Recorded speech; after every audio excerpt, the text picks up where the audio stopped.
पापी जनास तारण्या गेला येशू क्रुसावरी, त्या पाप्यात एक मी घोर पातकी,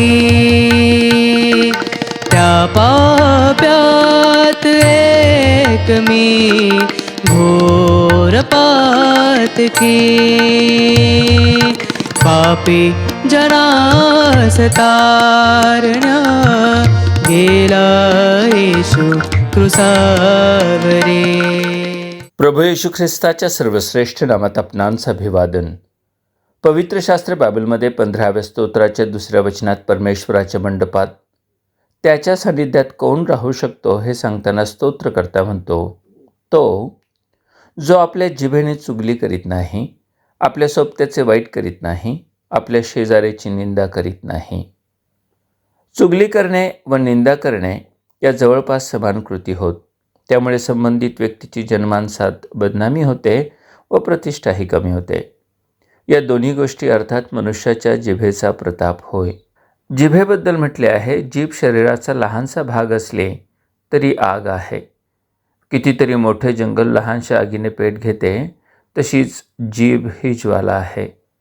साधारणपणे मनुष्य कोणाची चुगली करीतो अथवा निंदा करीतो, ज्याचा तो तिरस्कार करीतो. परमेश्वराला अशा गोष्टींची चीड आहे. तो म्हणतो, जो आपल्या शेजाऱ्याचा तिरस्कार करीतो तो पापी होय. असेही म्हटले आहे, शेजारीची गुप्तपणे चहाडी करणाऱ्याचा मी विध्वंस करीन. परमेश्वराने दिलेल्या आज्ञांत एक आज्ञा आहे, आपल्या शेजाऱ्याविरुद्ध खोटी साक्ष देऊ नकोस. आपण धर्माचरण करणारे आहोत असे कोणाला वाटत असेल व तो आपल्या जिभेला आळा घालत नसेल आणि आपल्या मनाची फसवणूक करून घेत असेल तर त्याचे धर्माचरण व्यर्थ होय. आम्ही अशाच सवयींचे शिकार आहोत काय?